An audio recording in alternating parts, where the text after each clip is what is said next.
I'd like to call the meeting of the Finance Committee for SVCA to order April 16th, 2025, 6:32 p.m. on Zoom. I'd like to begin by acknowledging that we gathered today on the ancestral homelands of the Coast Salish Peoples, and that the Sudden Valley Community Association stands against racism of all colors. All right, so the roll call, myself, Taimi, Robb, are you here? I'm here yet. Okay, and oh, he's not. Rick, I see here. Kathy, I see. Mary, are you here? I am. Oh, great. Okay, great. And Jean, Just signed on. perfect. Okay, so we're just waiting for Rob. He said he was going to join us, but okay. Let's see. So we're ready to consider the agenda. Any additions or corrections to the agenda? I didn't get those minutes done from last time, so we're just gonna have to put that off to the next. So I guess move to amend the agenda, and remove number 5. Okay. So noted.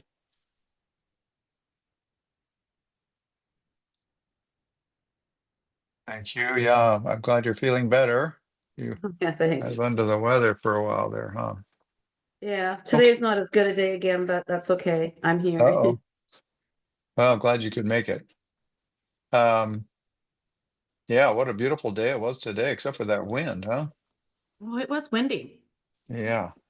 Something was banging around in the marina. It still is windy, I think. Maybe not as much. A little bit, yeah. Yeah, we had a little deck splashing, flailing around this afternoon. Sounded like somebody rolling a garbage cart down the driveway. It was really loud. Had to go nail that down. Okay, so the agenda will delete or postpone approval of the March 24th minutes until next meeting. Other than that change, I'll move that we adopt the agenda. All in favor? Aye. Aye. Aye. Okay, and opposed? All right. So the first order of business is capital request, the 2025 pavement striping. So it's the center line on the primary roads.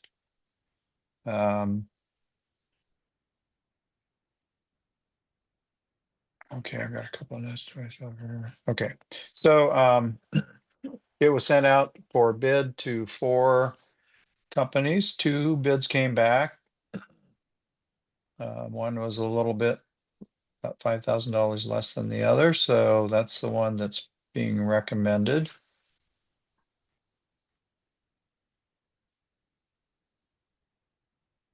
We've got so some fees for construction management, some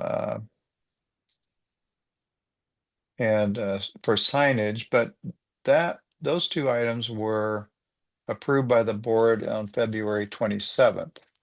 So those 2 need to be subtracted out from the total. That's why the motion is for just the center line painting of 18,223 and 91 cents. A 10% contingency has been added in case they find some boards that need to be repaired or replaced, that sort of thing. For a revised project total of 23,000, but really we're only looking at 18,223.91 plus the 10% contingency of 2157.39. So I'm a little confused about the proposal because it only lists the painting amount and not the contingency. So that will have to be corrected when it goes to the board. So I think we'd amend that to be the 18,000 number plus the 2,000 contingency number, which would be,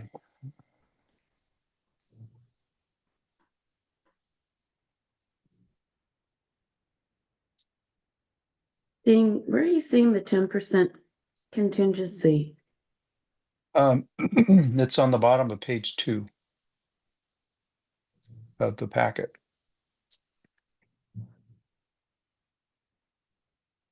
I see the sales tax.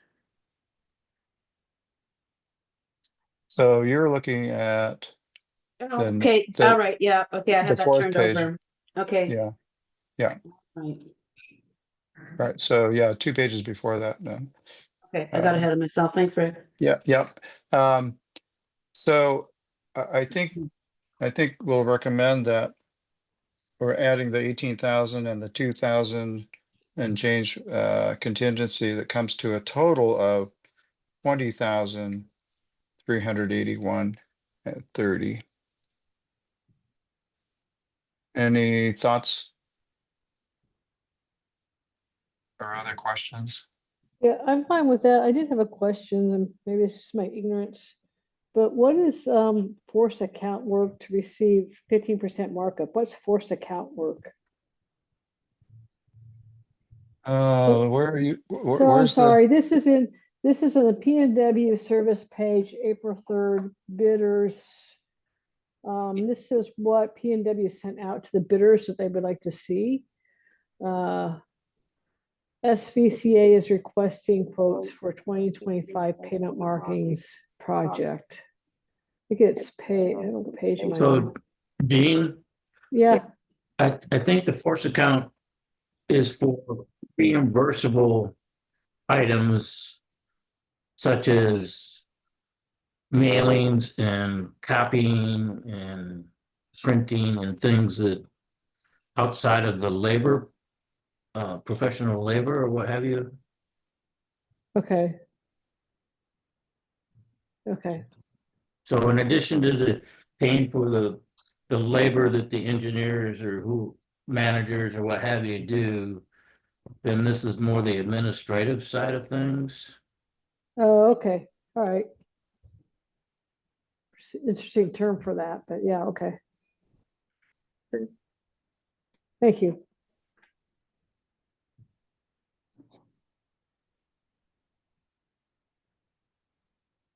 Okay. Yeah. But All right. Yeah. I think with the revisions you talk about, since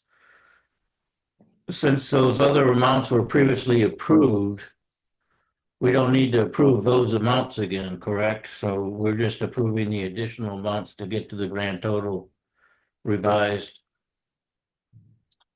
Right, so the 18,000 for the painting and the 10% contingency, 2157.39. I come up with 20,381.30. Adding the 10%, right? Yes, adding the 10%. Now, in terms of the total project, it would also include those previously approved amounts, but we don't have to approve them again. It's kind of confusing. I think it'd be more of an accounting issue for Joel to track all of that.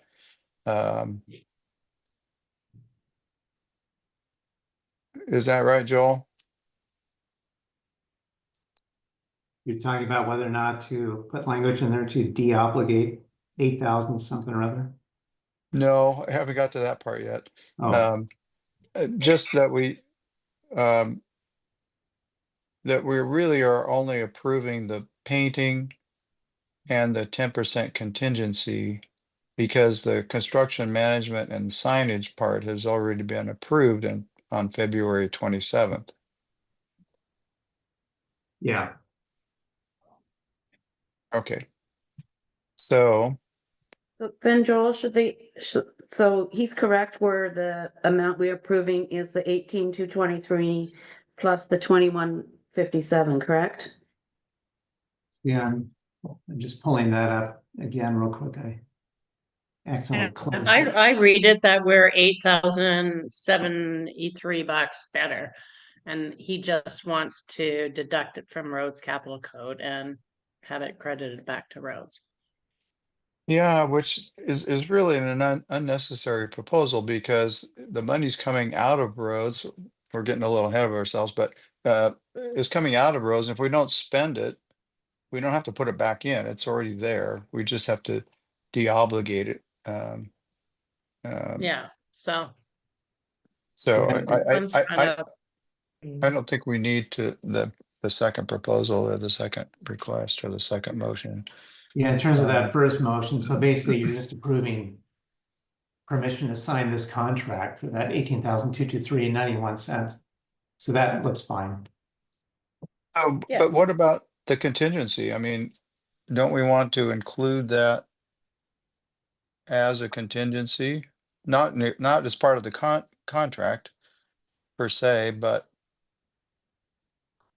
So if they So need they it, don't have- they have it, we so don't they have to don't go have to back come through it. back to us and say, we need Yes. $50 for some wood to repair, right? That would slow Yeah, I down the, mean, to me, it looks like as obviously if you, as we know in February, that this 31,805, that total amount was already approved in terms of it's an obligated amount. And then motion one, the only thing they're looking for here is just to sign that specific contract to do the center line painting. okay. Is that line, you're talking about line, just, Motion one. well, no, line 20 on the roads budget. What line are you on? Is that coming out of the street signs or is it coming out of the, Oh, I think it's line 27. yeah, okay. I just wanted to make sure I'm reading it right. Yeah.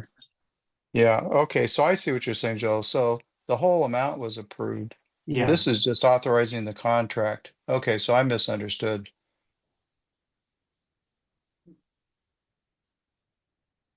So the contingency amount, is still there, so to speak, in that total Gotcha. obligated amount. Okay, so I misunderstood what was going on there. So yeah, so the motion is just to execute the other part of of the previous approval. So the board's already approved it. This is directing the general manager to execute the contract Yeah, with the painting company. Okay. I was confused. I'm sorry. Okay, so it is the 18,223.91. The contingency's already been approved prior. right. Okay, so is that clear? I probably kind of confused everybody with my, No, I think it's clear. I mean, proposal one, authorize the general manager to execute SVA's standard contract, construction contract with specialized pavement marking in the amount of 18. So I think it's pretty clear right there, right? It's just authorizing the general Yeah. manager to execute. yep. Okay, was that a motion? Question that. Okay, so if we move down to the motion aspect, move that the finance committee recommend to the board of directors that the general manager execute a contract with Specialized Pavement Marking LLC in the amount of $18,223.91, utilizing SVCA's standard construction contract for painting the center line of the main roads. So it's not all the roads, right? It's just the main primary roads that we refer to, and they show up green on the map. Yeah, and I think they list Yeah. them somewhere. Somewhere there was a listing of them. I'll second that. Okay, Second any it. Third it. discussion? Any discussion? All right, all in favor? I Say- Aye. Aye. And Where's that little opposed? hand icon? Oh, yeah. Very- Okay, that motion or recommendation carries. Perfect. That was So unanimous? I don't think we need to consider the second proposal, or the second request, or the second motion, because that money's not going anywhere if we don't spend it, and it will be de-obligated after the fact. Plus, we don't know the exact amount because if there is contingency expenses, that number will change. So does that sound reasonable to everybody? That's to me. Yep. Are you good with that, Joel? Yeah, that's fine. Okay. Really doesn't make a difference to me overall. Like, just like Rick said, as soon as this project is done, when it gets closed out, whatever excess is there, it just stays in roads anyways. The only difference is, of course, it's only 8,000, so it's really not that big of an amount. But if this were, say, like an $80,000 difference, then if we de-obligated that amount, then obviously the available amount for roads would immediately go up. Thanks. Yeah, so normally once all the billing is done, you normally would close that out mid-year or whenever it happened. Yeah. Like So how- then those, Yeah, then it's heck, even on my capital project spreadsheet, as soon as I marked it closed, or as soon as I do a close on it, then whatever was left over is automatically ignored. So then the roads fund goes up anyways, as soon as it's stamped closed. yeah, right. So that's available. Yeah, Perfect. like as soon as someone says this is all done and I mark it even in the spreadsheet level closed, then it has the same effect as if you de-obligated it. Perfect. I mean, Okay, it'll so- reflect on the financial statements like immediately, that next set coming out. Yeah. Okay. Okay, so the second proposal is to de-obligate and reclassify capital projects GL number 8004 and GL 8003. Now, we had a question from one of the committee members of where those numbers were. And so I talked with Joel a little bit earlier, and he's going to show us where those numbers are. So if you can share that on the screen, Joel, kind of step by step, going to the finance committee page, and show everybody how we can see the detail, the granular version of the financial statements. Sure, yeah. So obviously we're looking at the proposal here, and I'll just go over this proposal just real quick. You can see that so on December 12th, the board, as a result of that November bomb cyclone storm event, approved $228,131 to come out of the roads fund. That's GL 8004, and I'll get to what Rick was talking about in terms of pointing out exactly where you can see that. And then at the exact same board meeting, obviously, it was also approved to come out of the SURF fund, $251,424. So those are obviously two separate amounts coming out of those two separate funds. And you can see here at the end of December, the total expenses coming out of those two amounts were, well, the total for the two combined, $290,809. Roads, it was $226,697 rounded. SURF, it was $64,113 rounded. So that's how much was expensed to those two funds at year end 2024. And then so far through March, like through the March statements, there is $30,029, and I believe in February it was also $30,029. So that did not change from February. So that's when those amounts were expended in terms of like total of $290,809 at the end of 2024, $30,029 so far through essentially through even today. That has hit that 8003 GL for SURF. Now, I'll just do this. I'll go ahead and show you where these things are. So, especially if you went back and even looked at the December, so in the February Finance Committee meeting, it's like addendum 2. You'll see this capital project report. that was prepared for the end of December, year-end 2024. And obviously, these amounts will be on here, but so you can see right here, actually, I'm on the roads page, so I'll just go to the SERV page right now. But what you're looking at here, this is the one through February, but this line, it'll still be the last line on the SERV page for GL 8003. There's the amount that the board approved on 12/12/24, 251,424.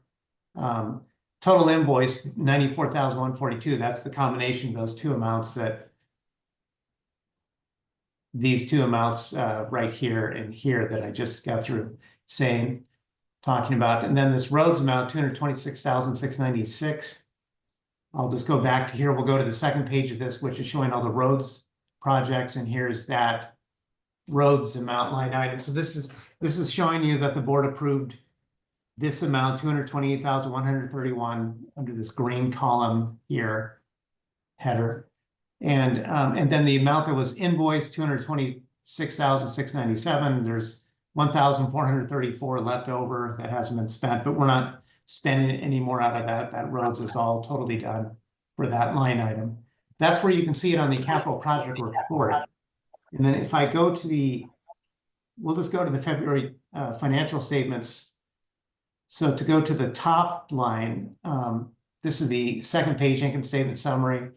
It's going to be under this regulatory compliance line item. So under the capital reserves, that's month for the month. We'll just look at it year to date. You'll see there's that $30,029 year to date through 2025. If you go back and look at December 2024, you'll see that 60,000 something or other number at the end of 2024. But there's the $30,029 sitting in the regulatory compliance line item on the income statement. If you want to get down to the granular level, we could go down here to the reserves income statement summary. You could, and you'll see it right here. So there's that $30,028.80. Then that rolls up and is reported onto that main income. You could think about it like the consolidated income statement. And if you went back to the 2024 financial statements, you would see it would be the exact same situation with both of these GLs right here at the end of 2024. And then you'd see that second page, the main income statement summary, you would see the 290,809 and that regulatory compliance line item. But that's how you can see it actually hitting the financial statements. And then, so that's how much has been, so keep in mind, this came out of, like I said, came out of SURF and it came out of roads. So these amounts were approved out of those two capital projects. And then in a nutshell, what this motion is saying is basically, okay, so at the end of 2024, we had a net operating surplus of $305,870. So that's what it was in operations. Now, normally these hazardous trees, we would take these out of operations. It would be, matter of fact, we'll just go right to it. You would find it.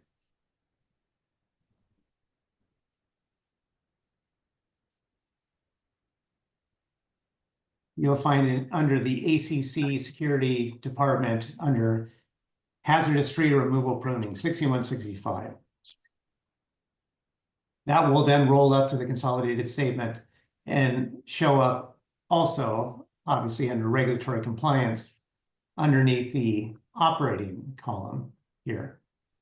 So when this storm hit, at the time, scrambling literally for the funds to basically to respond to this, which was an emergency situation at the time. It was basically carving out these amounts that the board approved through capital at the time. Now, at the end of 2024, we did have a surplus, like I was expecting that we would have, 305,870. And as you can see, that is plenty to absorb this 2024 290,809 amount.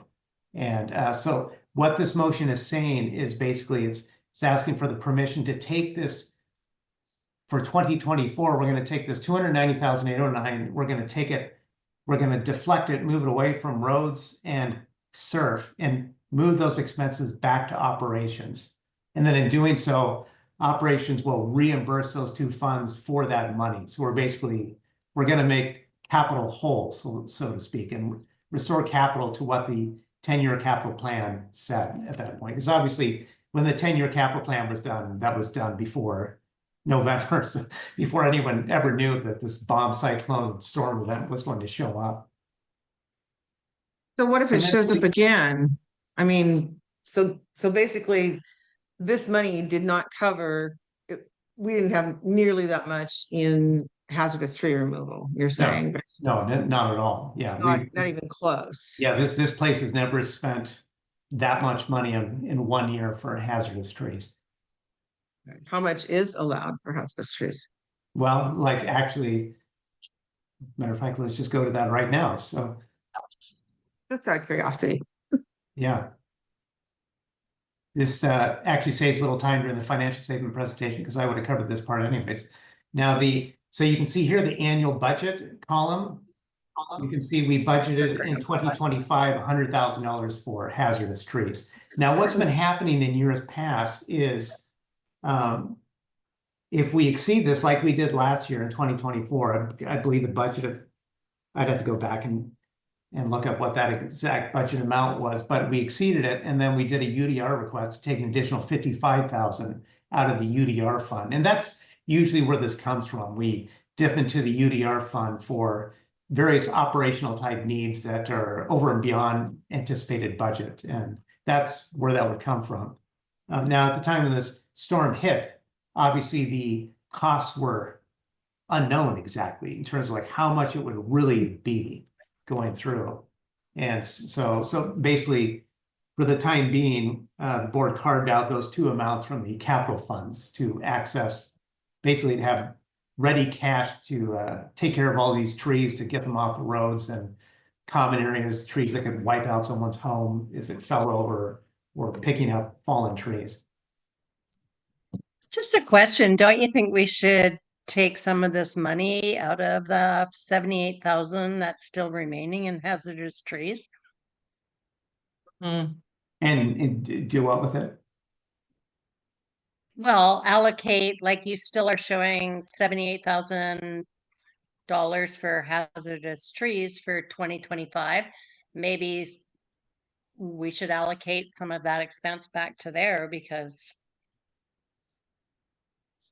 how many more hazardous trees are there? I think they all blew down. Okay.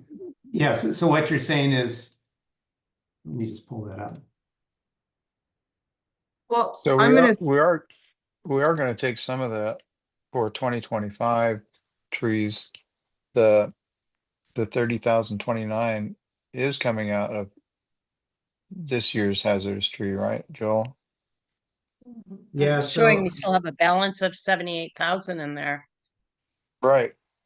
But if we use the UDR from 2024 to take care of 2024 tree events, both on roads and surf, the amounts that we paid in 2025 are coming out of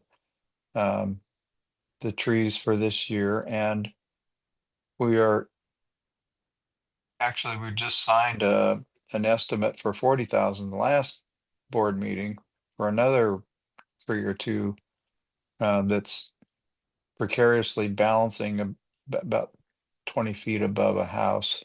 yeah. So we got to take care of that. That'll be another 40,000 that'll come out of that 70,000. Then we'll be down to nothing. We haven't got to winter yet. Yeah, the 78 is gonna go really quick. Who's- 78 could go I really have a quick. question too about last year. I mean, so up to that point, how much of the hazardous tree money had been spent? You had 100,000 allocated. So the I don't storm think hit. I don't think it was 100,000 last year. We raised it because of, Oh, okay. What was but it last year? I mean, and we seem to I- have 10 years on these statements. Well, let's just look it up here. I just think going forward with budgeting, we just have to remember these things too.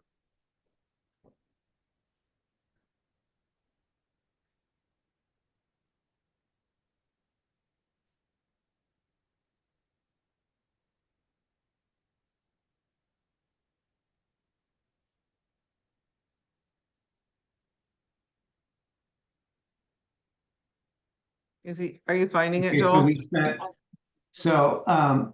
in 2024, so year to date, out of that hazardous tree removal, pruning the operating amount, GL 6165, so we spent 113,880 out of that. Plus, we also had in UDR, we also had the $55,000 approved to come out of that. So last year, in normal tree expenditures, that's unrelated to this bomb cyclone, 168,880. Quite a bit more than what's Quite a bit. budgeted for this year. Right. Yeah, yeah, oh So yeah, why and is- that can happen. It can definitely be more. Now, of course, the issue here, because I believe now that's where that 70,000. I can't remember who said that. If that was Mary or Jean talking about the 70,000 for. Obviously, they were referring to the 30,029 here, plus that what Rick was talking about, the $40,000 amount that was approved last week. I believe that was approved, or at the board, the last board meeting. So that's a good point, because Rick and I were talking about that earlier today. And so if we go to, well, I can just tell you, like year to date right now.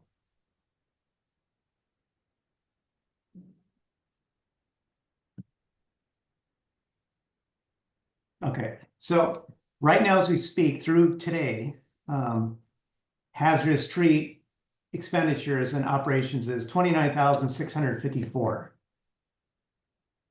Then if we add this back into it, plus the 40,000, now we're at 99,683, essentially 100,000 what was budgeted for the entire year.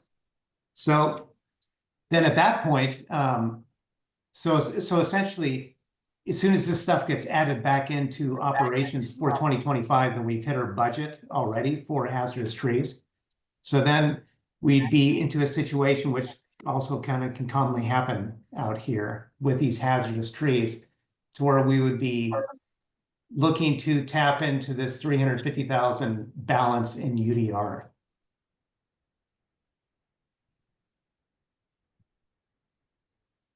That 350 though includes the 290 that we're recommending to come out, right? No, this 350,000 is a totally separate amount. Oh, okay. That 290, so that cash is essentially going to come, I'll tell you what it's going to do. It's going to, so if we just go to this balance sheet here, we're going to pull the money out of operations here, then we're going to put, obviously some will go back down into SURF, and then the majority of it will, 290,000 or 70,000 will go down here into roads. And then it's essentially restoring our SURF and roads capital balances back as though it didn't happen. Meaning it puts us back on track with what the 10-year budget says in both SURF and roads. Right. So one of the concerns we had last fall, right after the bomb cyclone hit, was there were estimates it could be anywhere from $300,000 to $500,000, and we were concerned that we might have to levy an assessment.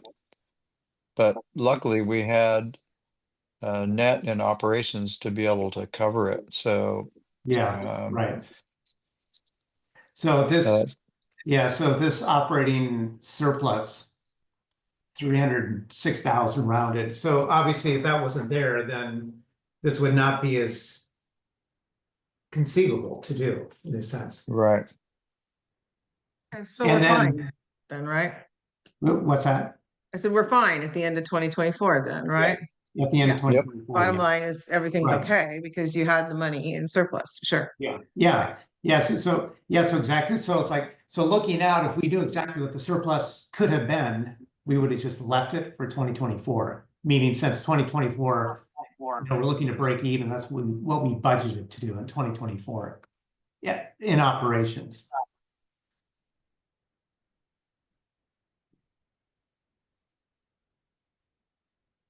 There's a lot of trees out here.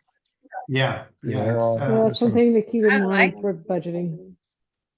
some big Yeah, those- ones. I think next year in the budget, we have to put more money into these things because, like we had the atmospheric river and then we had the bomb cyclone and, Yeah, Yeah, that's- no, we That's, need to prepare for this. Like we were lucky Yeah. that we had that surplus, but you know what? We may not always have the surplus. So yeah, I agree. And you know, either to we have to be, go ahead. well, I think we have to be better prepared. And I think we have to probably do more preemptive stuff in our forested areas and get rid of these trees that are going to fall down on everybody's houses. That's a, So I that's just a, have a question. Would we be better off perhaps leaving the surf part and only de-obligating the roads amount so that we continue to keep the bomb cyclone tree expenses separate from just regular hazard trees? well. I mean, I'm thinking about that 40,000 that we just, talked about the last board meeting that Rick referred to. Actually, in terms of keeping it separate,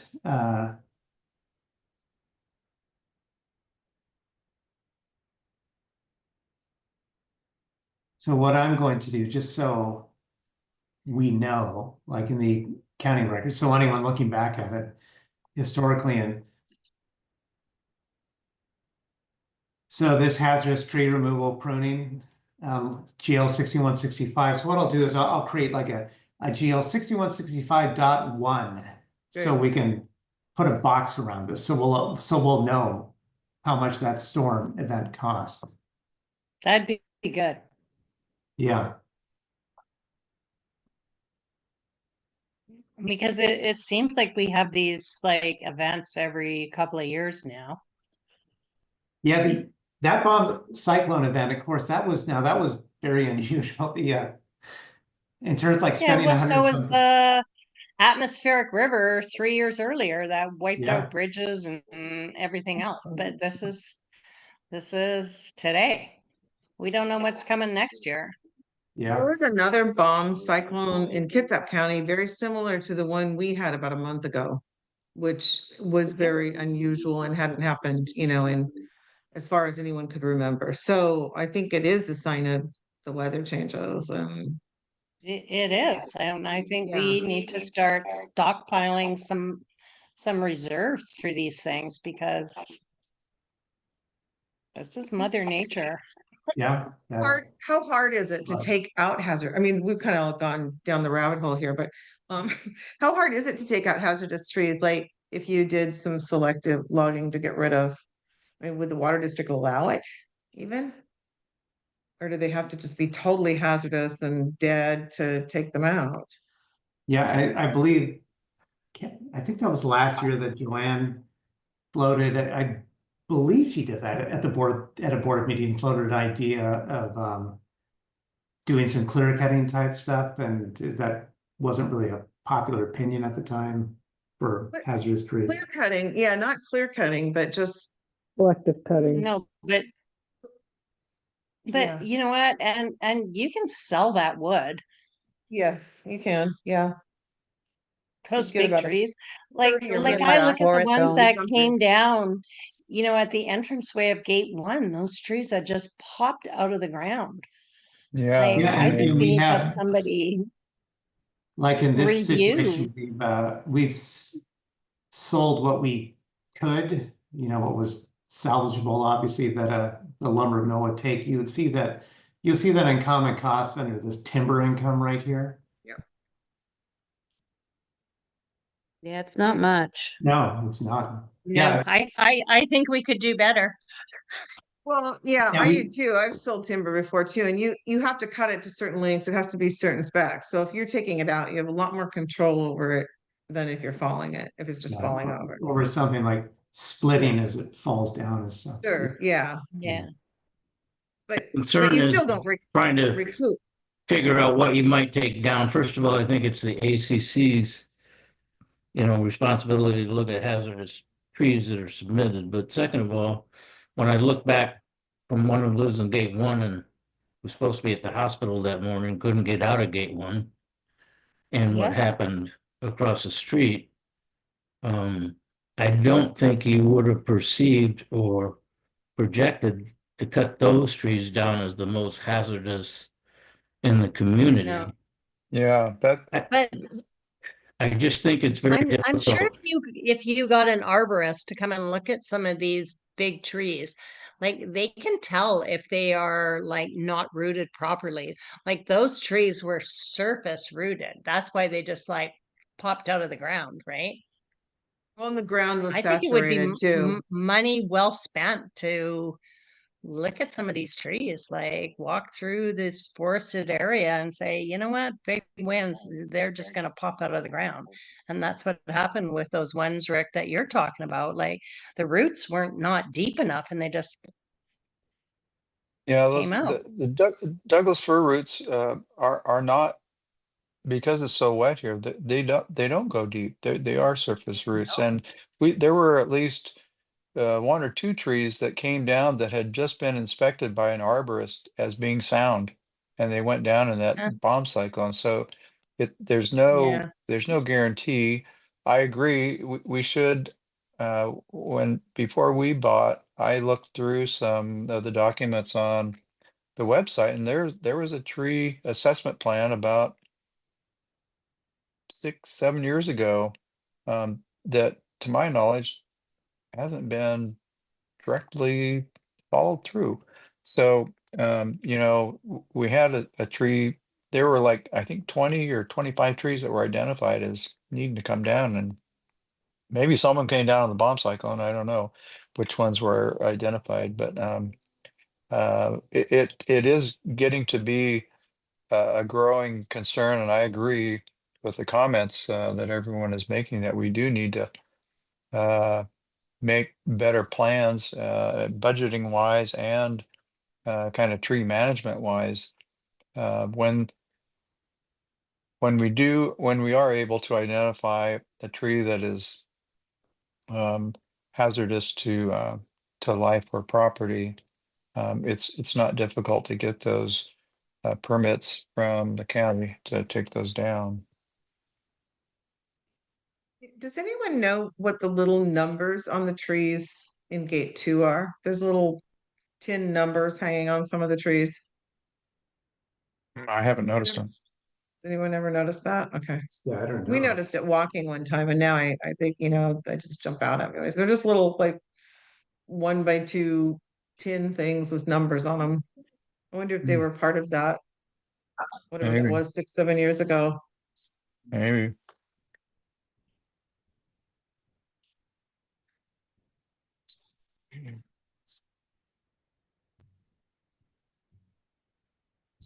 So,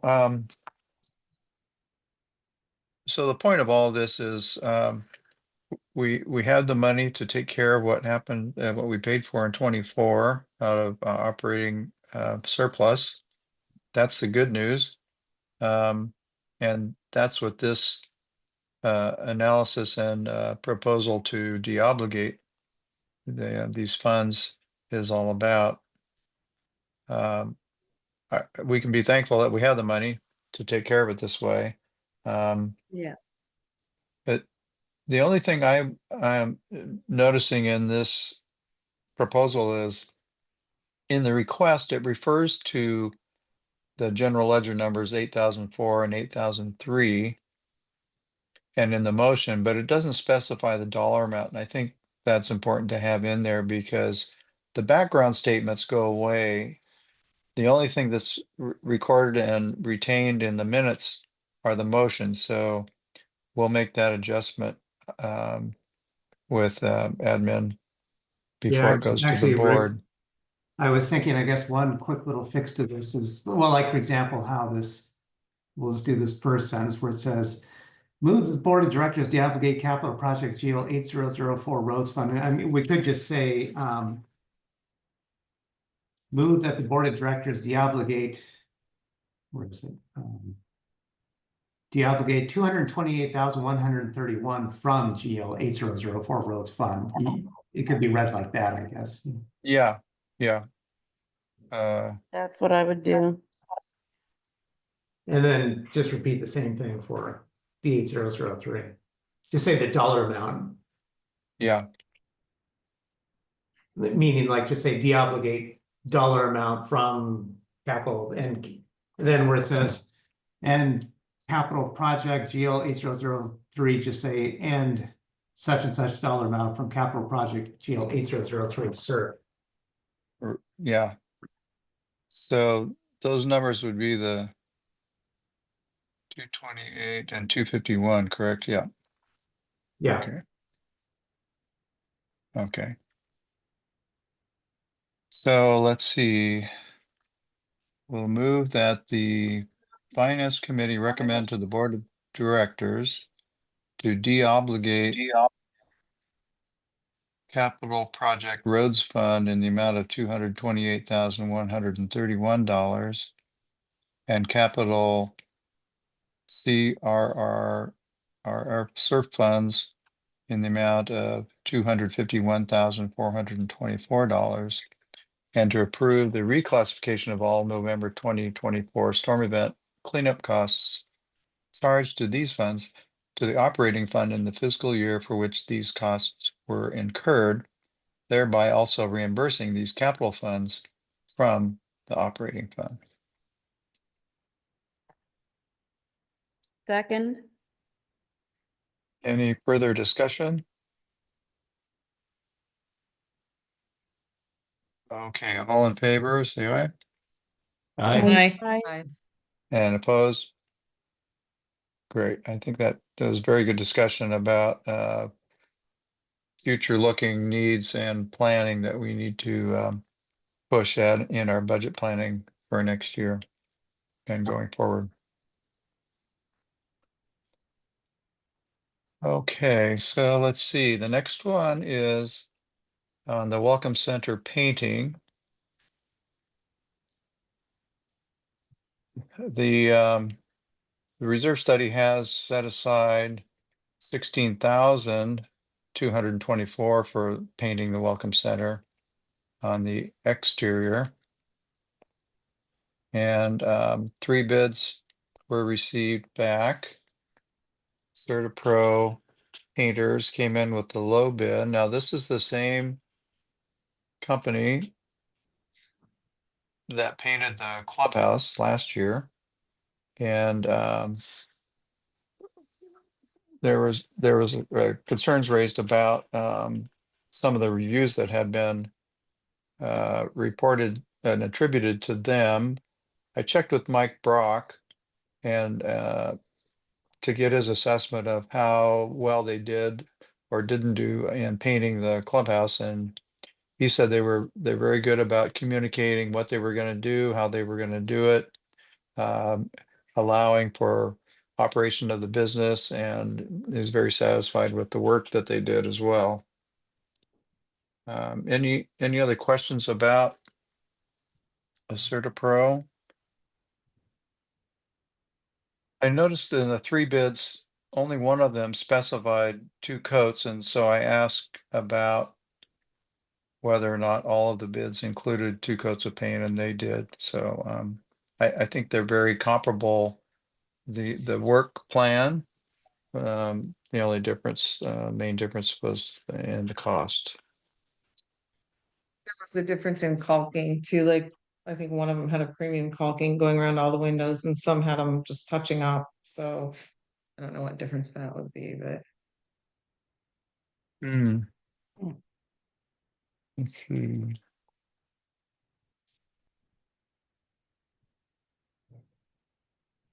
It surprises me that we don't have a painter in our own community that would bid on this.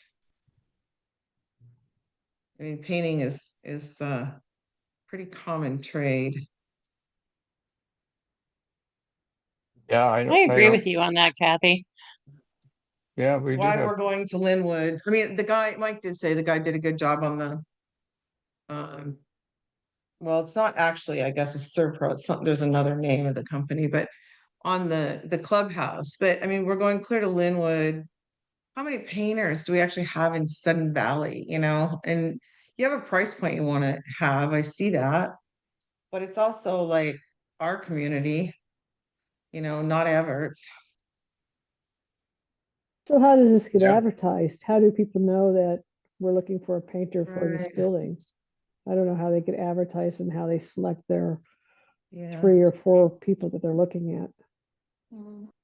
Well, you know what? Like Kathy said, there's a lot of handyman in Sudden Mhm. Valley. Like we get people to come and paint our house and do this and that. And I don't know, maybe put it out to them. I'd rather pay somebody that's a resident here to do that job. I mean, it's not that big it's a little house. So it's not Yeah, that big a job. and it's not The a culvert clubhouse or a is bridge. different because it's very elevated and Mhm. I don't know. So Just what do you do? thought. I mean, Money my in the question welcome is, how do center. you find them? That's my question. You put out an ad in the newspaper? How do you find them? Well, you That's could, the and you could question. actually put something on some of the Facebook pages and say, hey, the welcome center needs to be painted, accepting bids from local painters. Right, you want them bonded and Like, licensed, right? Yeah, sure. Yeah. oh, Oh, of for sure they course. are. Yes. Like on I think it's members a of good Sudden point. Valley and Sudden Valley 411 and a bunch of the sites, they all have these handymen that are bonded and licensed. Yeah, I'm not on it in social media at all, so I don't know that, but Well, they yeah, are. Good. If they're running if yeah, they're running a business, they are. They're, that's a primary form of advertising and getting clients today. So No, it's yeah. just Why don't we something just simple that, put that out there? I'm not Yeah. arguing. It was a true question. How do you find them? So that's good to know. Yeah. Well, It'd there's be lots of interesting to know neighborhood what- Facebook oh. pages. Sorry. It'd just be interesting to know how the bid process works because, um, we probably all know, somebody who we think we could maybe recommend, or like there might be someone in the community. What is the process for looking for people that, I feel like we keep sending these contracts to the same people all the time. I agree. So And it'd and be good to they know get, what the bid I think, process is for that. honestly, I think they get used to like the Sudden Valley cash cow. I think once you use somebody and if you're happy with them, you call them again. It's just that this is not a complicated job. And if we have a community of about 7,000 people, we have probably got some good painters here. We probably do not have a bridge builder here, so it's like something that we could say Yeah. is, we'd like to give this to a Sudden Valley residents. We know they're capable of it. And there might be a bridge builder here. I don't, it's just, right. I think you're right in that, we have approximately 2,000 homes or something like that in here. And they all have to be painted 3,200. every once in a while, so there's a whole lot of people that have used painters in here. And frankly, Or our I painters doubt that very themselves. many of them have used the painters that we solicited proposals from. Mm. I So, mean, it'd just be nice if it was a resident that was a subcontractor painter here, And Yeah. and my bet would be that we've got some. right, and so like Taimi said, I'd wonder how they come up with their bidders to submit proposals. Right, Right. yeah, Yeah. that was a good Ask question. Michael how Yeah, they do that. I So mean, they're definitely going to the bigger companies like CertaPro and whatever are the biggest companies like these guys. But we don't need to have like the biggest companies doing all these things for us. They could be a resident, like Kathy said, that has a painting company. That's a Rather great spend the So, idea. yeah. money. Look at that. It brings good rapport in the community, It it's does. take care of our own. That's Yeah, take care of our own. This is an awesome idea, Kathy. And I think we Mhm. should be looking at that in a lot of things that we do. Like Maybe we could do, we have 7,000 residents here. Like, Yeah. or there's 3,300 homes. Like, we've got plumbers, we've got electricians, we've got painters, we've got every probably trade available that are homeowners here. We we should should try put to out give them. something in the views or something that said, If Think you so. have a company that has services like painting, like, whatever, Plumbing, contact, like, send electrical, your like all information and those maybe you'll be things. considered. Yeah, I think that's a great idea. Happened I think that recently. is such a awesome idea. I can speak for what Keep it happened at home. a few years ago, maybe 7 or 8, and that the general manager invited contractors to come in for a contractors day to talk about how they could qualify to do work in Sutton Valley and how they Oh, communicate. wow. So I don't know what's transpired over the last few years that I haven't been involved, but I heard from contractors, in fact, the contractor that built the house I'm in today, was very positive about that kind of a meeting and discussion and how to get permits and how to submit applications and timing and stuff. So maybe we can talk. Well, I don't think any of them even know, right? Right. Yeah. I think Like, I that's think part of the we problem just is, go back to the same people all the time. right, exactly. I like the idea of, Having a like a little trade fair with, the GM and Mike and these other guys, and who knows what we could come up with. I mean, you almost could I mean, And give this, some work back to the people that live here. yeah, I like the idea Hmm. of using some local people, and if, and certainly if they're in the community as well. I mean, just the travel and, miles back and forth is a detriment Yeah. to the atmosphere and all of that. So I will share with you though, we had our house painted last summer. And this is getting to the point of maybe a larger company, because there was quite a crew that came out and painted the clubhouse in just a few days or a week or so. We hired a local painter. I believe he lives in the valley here.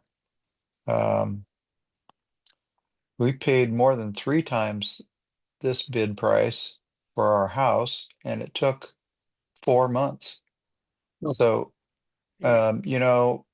local is great, but I think having people working on the welcome center for months or weeks to get it done may not be as acceptable either. So I think we have to be a little bit careful. But I totally agree with trying to use somebody local. It makes so much more sense to me. can And if imagine. there's someone in the I mean, the clubhouse is a big project, like that's a big building, yeah. but the Sure, welcome yeah. center is a tiny little bungalow. Yeah, it's I much can't smaller, that's imagine for sure. somebody taking 4 months to paint something that size. That doesn't make any sense, Yeah, unless there's I think massive I prep think or, you and I yeah, could do it in 2 days, Kathy. yeah. You can do the pressure washing, okay? It takes 2 days to Okay, pressure wash I it, love pressure washing. yeah. Oh, Mary's really Uh, good at pressure washing. We know that. Oh yeah. Hire me. Well, some I good have a lot of ideas, I painting think. experience And from this summer, so this winter rather, so I'm in. I think I think another way to plan the contractor type day would be to look at our reserve study a year ahead to see what projects are coming online, and then send out or make awareness of, okay, we do have painting coming up next year of such and such, or we do have whatever it is, building something or other, Yeah.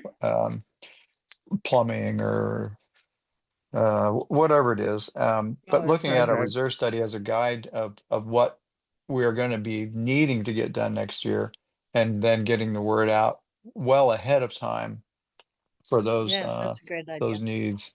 Because we have kind of a plan there. We give and take a little bit a year here or there, depending on if something makes itself known that it needs to be addressed maybe a year or two earlier, and we push something else back. But by and large, we follow our reserve study pretty closely. So Yeah, so you know what's going on. I think Two, if it comes in, I mean, contractors are always open, and if something comes in really high that's local and you still want to use local, usually you can just talk to them and say, okay, what's causing this to be, like, we've got other bids here. What's causing this one to be high? What are you doing different? Are you guaranteeing coverage? Are you guaranteeing 2 coats? Are you back rolling? Just different things about the way projects are done. So obviously you don't want to spend twice as much money as you have to. And I think that, say Mike just reached out and he put it on social media and say, hey, we're going to paint the clubhouse, or not the clubhouse, excuse me, the welcome center, and we'd like some local Sudden Valley painters to bid on it. If they come in twice as much, then you got to look at it a little differently, but or he's got to talk to them and say, hey, this is kind of where we're hoping to be at. And Well, the reserve study also has a number in yeah, it. right. So, I mean, you got Which a these starting are point. lower. I mean, these Yeah, are if you lower, can, I believe, than if the you can reserve beat, study, right? if you can beat our reserve study, we're going to give you a good hard look. Yeah, exactly. It's just a matter of, I just think it would be a good it's thing good. to put out to the community. It's good PR, Yeah. and we need good PR. Yeah. Yeah. We do. Okay, so I Okay. think we're about ready for this motion here. So again, we'll move that the Finance Committee recommend to the SVCA Board of Directors to approve the allocation of $7,611.21 from SURF for the exterior painting of the Welcome Center, and authorize the general manager to execute SVCA's standard construction contract with CertaPro painters in an amount not to exceed 7611.21. Any further discussion? Second it. Oh, yeah, Nope. that's right. Okay, all in favor, say aye. I, Aye. And opposed? Right. Aye. Okay, let me get that, because I was, do we have 2 against? No, I'm for. Nope. Kathy? Okay, let's, I'm against. I think we should put it local. Okay, I think you're right, but you know what? I was gonna say, in addition, we could put a note below the motion when we bring it to the board and say, going forward, we would like to see, I'm not sure exactly how to word that, but just have a further note that, Rick, you could bring to Yeah. the board when we bring the motion, and just say, we talked about this at the finance committee meeting, mhm, and we really think it's a great idea to try to contact local people in advance, so that we can use, our community members wherever possible. And maybe, I mean, you could write it up how you want it, but it doesn't have to be official in the minutes, but you could just have it as an aside, where we'd like to Yeah, see A maybe suggestion. yeah, I can Rick, make what a did you comment. call it? Kind of like a vendor fair, or Mhm. whatever, bring these people in and talk to them. Mhm, Because I think we all kind of would recommend that, I think. mhm. You could Yeah, yeah, also say, you could also ask that they delay awarding the contract for 1 month and allow local people to bid on it too. I mean, because you're just starting the season for painting. But I mean, it's something that's just my opinion. It's just one of the small projects that we could do here, but it sounds like people maybe want to just go ahead and get it done. I don't know. I don't know. What does everybody think? Because we can recommend what we want to I recommend. kind of agree with Kathy. It doesn't have to be okayed tomorrow. Yeah. It's April. We Why not? recommend putting it off until, because we could Just a month change the even. I mean, motion. yeah, just like 1 month, and then open it to local But you residents. could actually do like we could actually do like a Sudden Valley e-blast or whatever. And say, hey, looking for painters for the Welcome Center. I mean, if Mike wanted to too, Come I mean, give he us a could get quote. on L and I's website and just do a search for painting contractors within our zip code, and he would, Sudden Valley would be in the address probably, so, or the street addresses, he could probably print off a whole list. So maybe I should check with Mike and see how those bids went out. What the process is. Maybe he did that. I have no clue how. None of them were here. I think one was Linden and Cedar Woolley. So Yeah. I agree with everything that everybody's saying. The only thing is if you're going to put it out to the local community, which I agree, somebody has to really think about how to do that. Again, are you going to just put out a blast on social media, or are you going to put it in the newspaper, or how is it going to happen, and make sure that somebody's taking charge to do it and to do it correctly, so that the residents of our community get the information. I think another consideration is the fact that because the weather's been so wet as it's been, I suspect the painters have got projects all lined up, and it may not, if you, these local folks may be booked out into July or August by now. I mean, we had to wait, I think, 5 months to get started, and then it took him, I mean, it was before he finished up, it was into December. I mean, it was bad. So that's another Sound like you had consideration a bad in waiting, experience. um in waiting is we may run into people being booked up. I don't know. Is the Well, problem I feel at like this you can time of try, year. you can always go back and hire the same, the person he wants to hire if he doesn't get a favorable response. Even if you just wanted to say, I don't know, even 2 weeks. It just seems like we need some good PR, basically. And that helps. But that's just me. Well, I know, Kathy, I think it's a great idea. It's just, I think if this is something that hasn't really been done locally much, then somebody has to take charge. So I guess the question is, will you meet with Mike? I guess, is it Mike Brock, to make sure that the messaging goes out, or how do you make sure the messaging goes out to our community? That's my only concern. If you wait 2 weeks and nobody does anything, then it's just 2 weeks wasted. Yeah, except for it's spring, so I'm looking on these contracts to see if they even have start dates on them. I don't know that they do.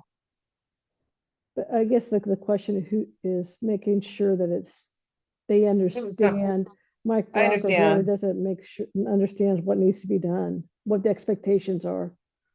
And does he, yeah, I understand what you're saying, that he does it the way he does it. Honestly, I don't think $7,000 is crazy amount to spend on painting it, because I know what painters cost. I would Yes. probably just go ahead with this contract, but going forward, I would suggest we put Try to get more locals. effort into finding local people. Mm. That's what I was starting to think, like, do this one, but have a strong recommendation that we try to get local people, and that we do what's been done before, as Rick said. We gotta have, like, how do we say which Rick we're talking about? You guys gotta be Rick and a Richard or something. But, do what has been done in the past, and try to bring in new people, and, whatever they called it, like a contractors fair or whatever, bring people in and see what we can do, but let's try to get more local people and extend who we offer our contracts to going forward. I agree. Because I think Mike has a lot on his plate right now, and I don't think we need to have a million people coming quoting on a $7,000 paint job. There's bigger fish to fry. Right. All I right. think that's a very pragmatic approach. I think probably voting to recommend this time, but I will make a plea to try to figure out a process to, looking ahead at our reserve plan, and anticipating what we're gonna need, and then considering what sorts of things a local person could probably do. I mean, maybe there's some local people that have a big company that can do a lot of things too. I don't know. Yeah. But that, I think that would, I totally agree. We ought to try to be as local as we can, support our community. So Glad you brought that I'll up, make a Kathy. pitch. I'll make a pitch for that at the board meeting. It could be just where there's a list somewhere where if you have a business, a contracting business, get on this list. Could be as simple as that. Mhm, mhm. Yeah, Yeah, maybe there is and something like Taimi, we that. could I put don't know. it in the views, right? Yeah, I can put We that in the could put views. a thing in the views saying, yeah, saying if you are a local contractor, blah, blah, blah, blah, please email us, whatever And I your can talk credentials to are. Michael and to Or have them Mike. sent, yeah, have them sent to Mike and then he Yeah. can just have a local list. Yeah. Yeah, I'll have to With their bring that license to number, their, Michael yeah. and to Mike. And I mean, we have to get Yeah. them on board, but as long as we have them on board, we can definitely put that in the views. Yeah. Yeah, that sounds Okay. good. All right, so we did actually take a vote and so it did pass as a recommendation with everyone but Kathy approving. And Hey, then there was Rick, someone you're gonna else do, too. pardon? I Kathy's said, there gonna was say another person. yes. Wasn't just me. No, it's good. Like you don't want everybody to just agree. If we just Yes, all man. agreed, you wouldn't have come up with this idea. That's great. I've been there before, Kathy. I've voted against. So we It's okay. appreciate your comments. Yeah, no, it's a great idea. For sure. Um that's the point of Okay, having smart people on the committee. that's right. We don't want herd mentality. We want independent thinkers. Exactly. Yeah. Okay, so let's see. The next capital request is in regards to barn 6 primarily to help create input for barn 6 and barn 8 plans for the near future. So long range planning committee, of which I'm on also, has been meeting and trying to determine what's going to be best for barn 6. And now we know what needs to be done for barn 8. We had an architect draw up a pavilion plan after the advisory vote a couple of years ago, year and a half ago now. And that same architect is being considered to, and that's what this proposal is about, is to ask this architect about some other things that so we had 2 subcommittees, a barn 6 subcommittee and a barn 8 subcommittee. And the barn 6 subcommittee is brought back their ideas to the whole long range planning committee, and the committee as a whole came up with a list of what we would like to have happening in one or both of the barns. And so coming up with some options in what could be presented in barn 6 and what we can continue or upgrade in barn 8. So this proposal is in regards to barn 6, asking the architect to look at coming up with conceptual design, coming up with a rough order of magnitude in terms of what it would cost to incorporate those kind of wish list, if you will, of what we would ideally like to have. And you can see on the second page of this request, in the first floor, a list of things, and on the second floor, a list of things that are listed. So on the first floor, basically having a fairly large open area, basically a full-size basketball court in the middle with some open air access, kind of big garage door type things. But also including some restrooms, an elevator, prep kitchen, a check-in office, some meeting rooms, having the janitorial and electrical, mechanical, some storage, and then fire sprinkler, along with the heating and cooling units. And then on the second floor, a large meeting room or event space with a prep kitchen, an area for adult lounge or senior center kind of thing, restrooms upstairs, a deck that would be out looking towards the lake and golf course. It would be a wonderful view. And then some meeting rooms with some maybe movable partitions and some additional storage. So that's what this proposal is asking, is for funds to take a look at those different aspects of coming up with a design.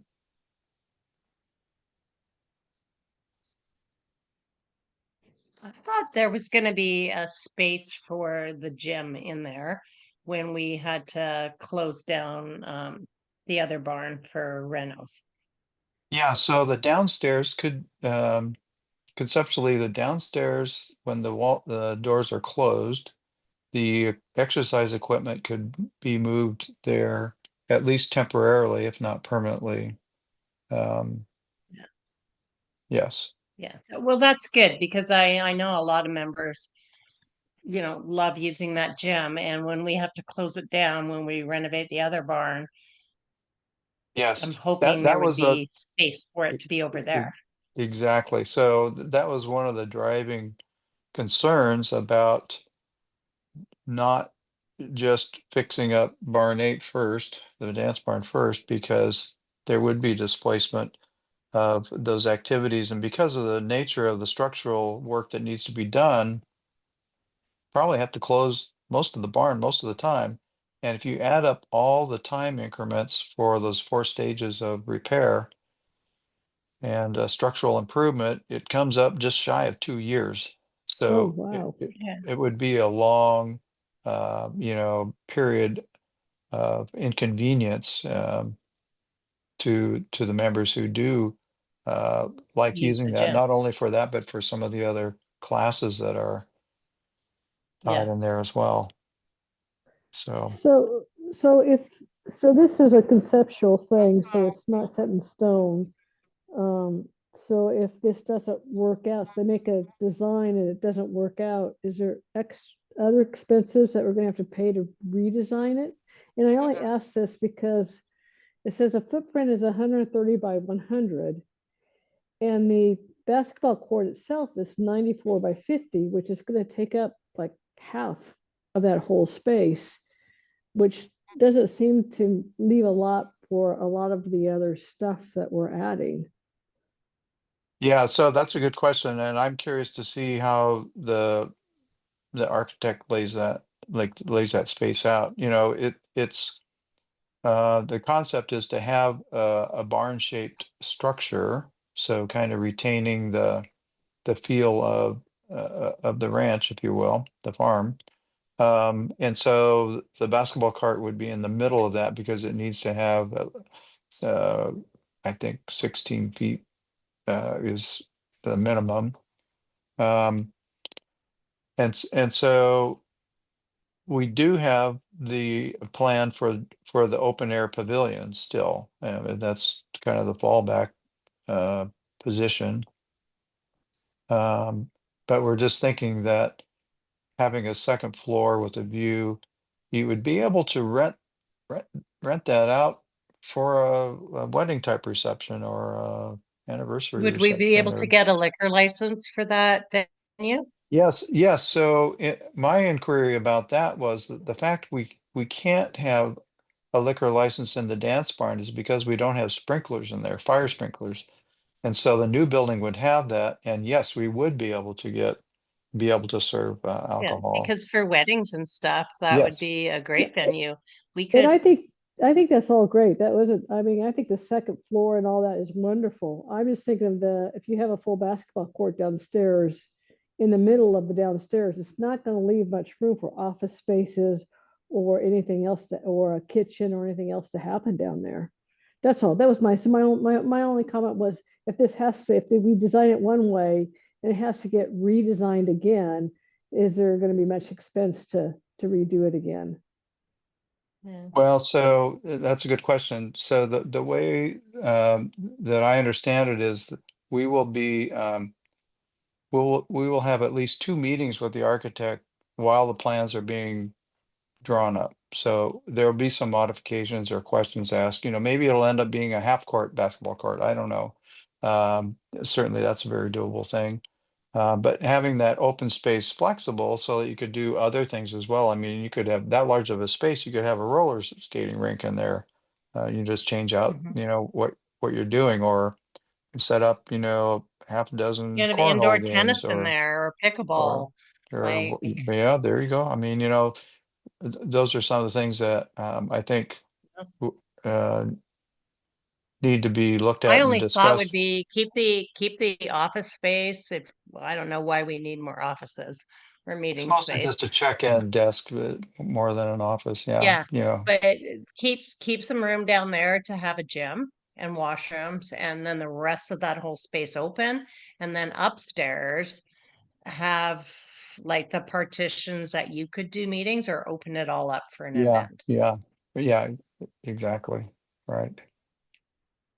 Be nice to, I mean, the only thing I look at it, and it's all part of you guys meeting with the architect, but I think sometimes we get caught up in the fact that we're looking at a basketball court, but I mean, that's not gonna be a full-time basketball court, which I think you're saying, Rick, right? That you No, can that's play right. Yeah. basketball, but then you can also have maybe a dance or something else Yeah, that, yeah, exactly. It would be very adaptable to other activities and yeah, for sure. Yeah. the farmer's market kind of idea, if you open up a garage door and they can, do a market in there or something.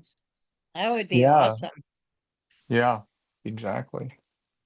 I think it's what's So throwing people off is that we keep saying basketball court, thinking we don't need a 24/7 basketball court, but I think, no. I think that's what's No. I throwing think some a half people off. basketball court is good. Yeah, I Well, think you there'd be could plenty just of. call it a general purpose room or something instead of the Yeah, basketball court. yeah. Yeah. That's probably good marketing. Yeah. As a point of Multi. clarification, Rick, I'm just curious.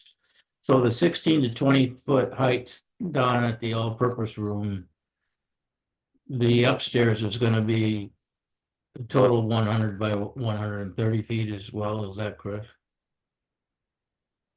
I think that's going to depend on how the cost comes out, quite frankly.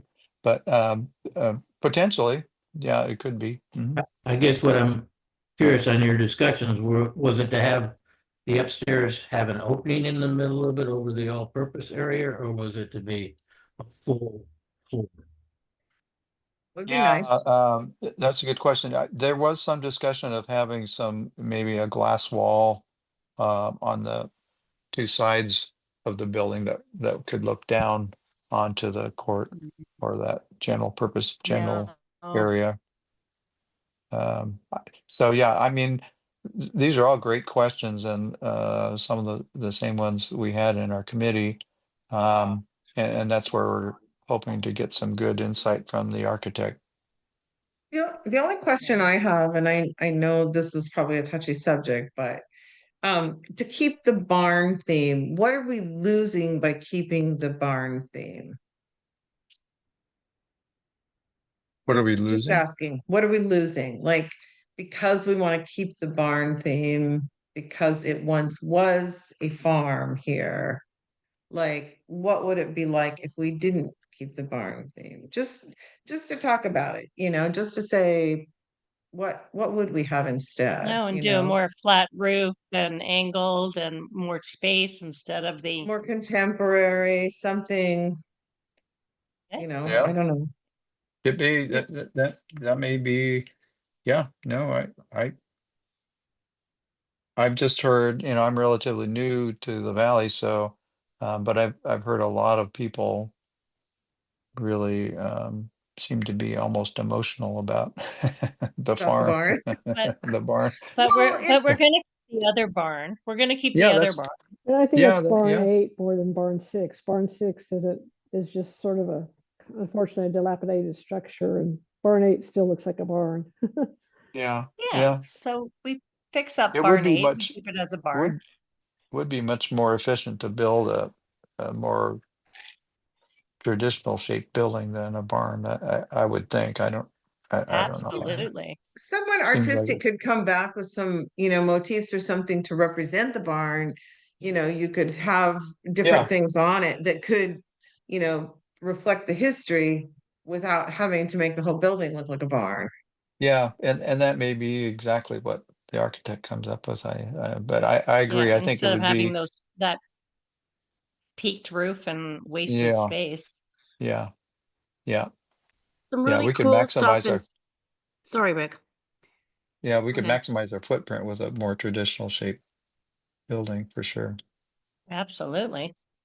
I was just gonna say, as far You as go, keeping, some of the history, there's some really cool stuff in storage that we were looking at, really old views and, pictures from the views that have been put under plastic, and you could put that in different strategic areas and show our history, but still have a Like- cool building that is, more cost efficient. Yeah, yeah. Kyle yeah, had I totally mentioned. agree.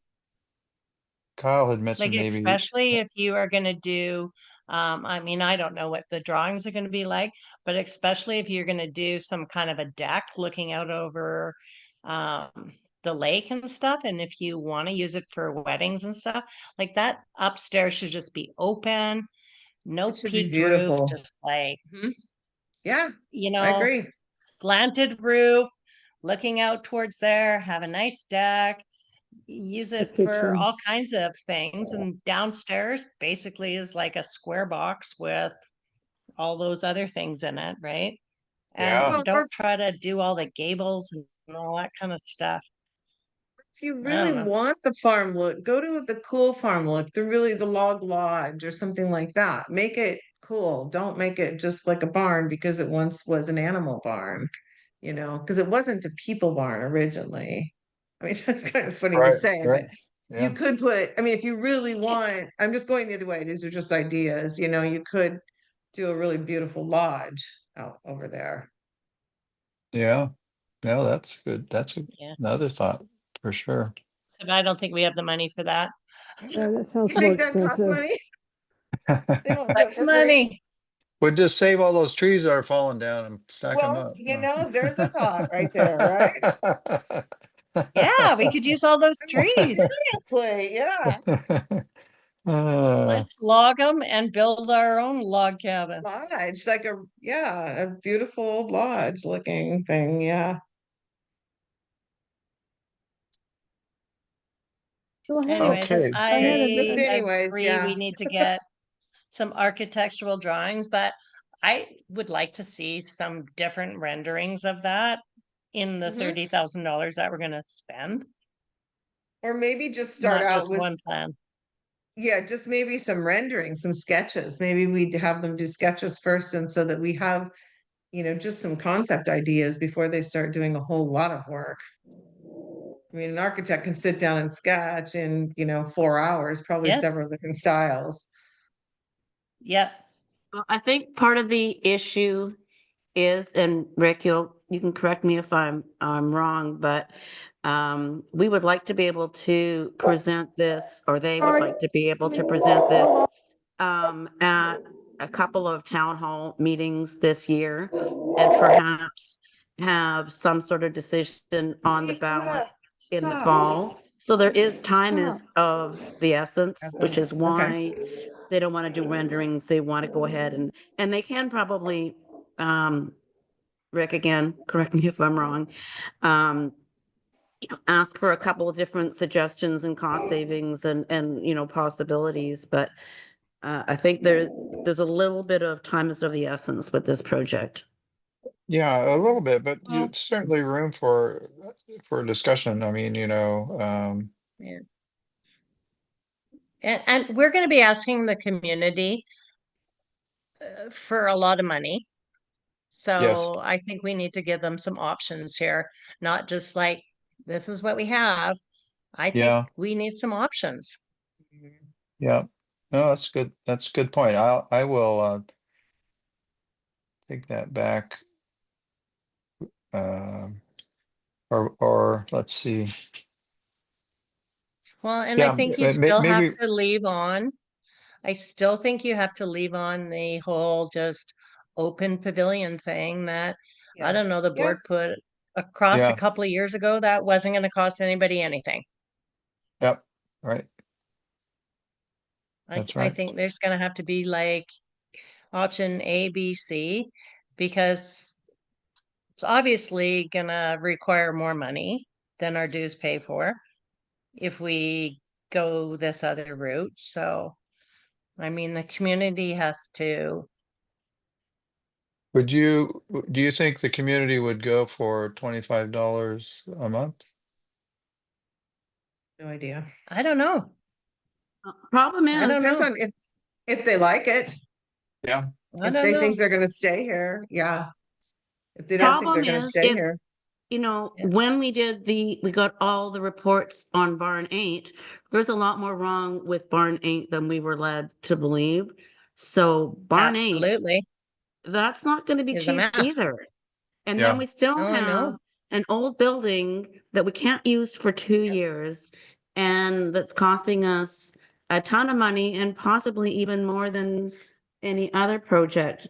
So we have to make sure we're So, presenting so should we all. even be, should we even be fixing barn 8? Should we Well, just that's be the building a question. new barn 6? That's the question. Like, so, why do yeah, we need both? Well, Why do we need we, s- both? we start with barn 6. And you know what, and like you're right, the community has to make the decision. We don't want to be the board that just says, we're gonna do this and too I bad. know, I know. It has to be voted on by the community, but they have to Yeah. understand So that it's do not we like have the, that, they might sorry, have to pay Taimi. 25 or $30 a month if we're gonna fix barn 8, right? That's possible. There's a lot of things wrong with barn 8. So, you have to, No. you, So are we talking $23 a month to build barn 6 and then another $25 a month to fix barn 8? Like, that's not gonna go over at all. yeah, I think, I think So I think assess, we need to come ass- up with one plan, and it is either build a new barn 6 or just do that little pavilion and then spend the money on barn 8, because people are not gonna want 2 years from now and say, okay, now we got to do barn 8, we need more money. Like, and I don't think we need 2 buildings. So I'm a little confused. Barn 6 is the one that's falling down, right? yeah, It yeah, it's is the fine. rotted old thing. Yeah. Yeah. The old ice arena, Yeah, ice right? barn. Yes. Okay. Ice barn. My kids skated there. So so basically, if you did the open air pavilion, which the community seemed to want, you're saying there's not a cost to the community because is the money put aside or is there a cost to the community? yeah, the money basically has been set aside. Okay, so Yeah, what would so it look like, just for a second, try to visualize if that is done, because I'm not really sure what that looked like. And then It's a you pole went down and barn. did it, it's a pardon? It's just a pole building, a roof with, I think it's Yeah, it's a pole building with maybe garage doors. I mean, kind of thing, slide up door. Like the windows, the cool windows that open up. No, I don't Yeah, even think they I had don't, that, right? No, I I think think it was just actually, completely open air. I Just the think it was just covered. basically like the shelter. yeah, With- actually, I think it had an option for garage doors, but that might not have been included Okay. in the quote unquote free, no extra cost Mm. kind of version. So what would it look like if that was there and then you turned around and put another building down at the other end? Is that gonna look funny? Are they too close together?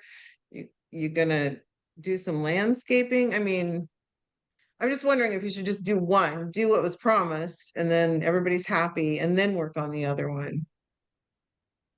one think if thing I you hear do is three options going on around here, and if we're gonna present something in a town hall or to the community to ask for dues, you've got the open air pavilion, that's one thing that has limited cost, Right. but I don't know that it brings in any revenue. It's just a community center.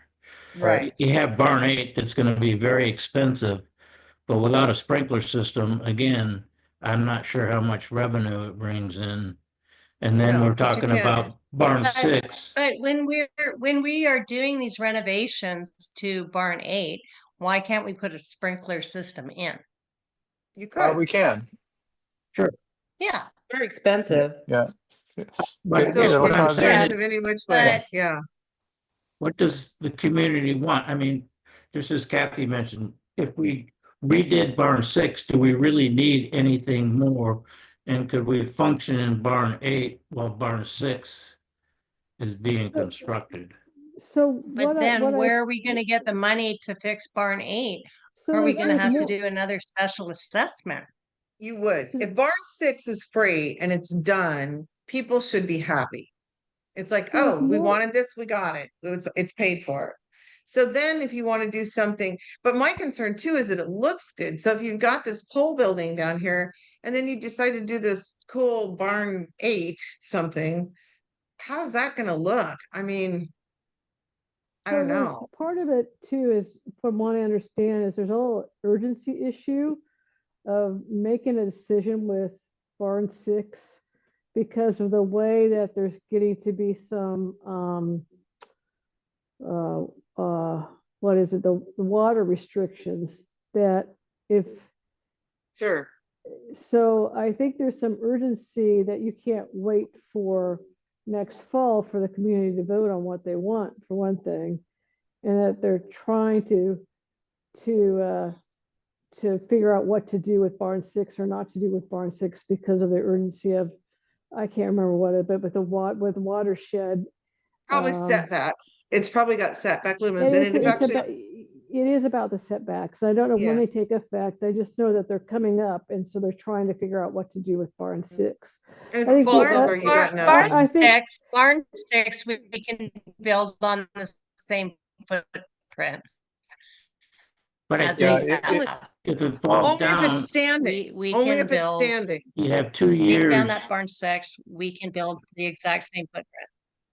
Well, not with some of the new regulations, which is what Jean is talking about, that if they don't decide to do something with Barn 6 now, we may lose our window of opportunity due to the watershed changes. Yeah, the setback currently is 100 feet. They're talking about changing it to 150, which would remove about 80% of Barn 6. Is So that the they're county or ta- is that the state? that's County. I think it's county. well, it's county or I'm not sure. I thought it was county. I think but- it's county, but it's So- bigger than us, whatever. So I think we're getting a little off track. I think we'd all Could like I to be just on the ask a long range planning question? committee, but we need to really come to a decision on whether to go up or down. Yeah, a question? So if we started Barn 6 as an open air pavilion right now, can it be engineered that we could add to it later? Different construction. I don't think you could have a 2-level structure with with just the open air pavilion. Cause it's really I just, don't it's know. like an oversized picnic shelter is the way I envision it. All right, Rick, Kathy has her hand up.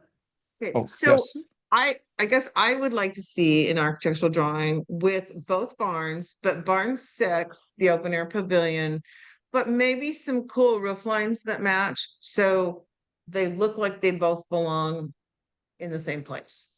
And not have some, just pole building at one end and then something nicer at the, I mean, I want it to look like it all goes together. You So might, if they did sketches and then we went ahead and did barn 6 because the money set aside, um, maybe doing a cool roof line on barn 6 might be a little more money than I don't know what they have allotted for and what kind of bids they have on it, but I just feel I'm a little leery of just having one done and then the other one done and them not looking correct together, sitting kind of in a row like that. mm, mhm. Is that something to be concerned about or not? Have you seen the drawings for barn 6? I've just, we've both seen the ones, it's just a sketch of an out, like the floor plan. Um, The that pavilion, you is, mean?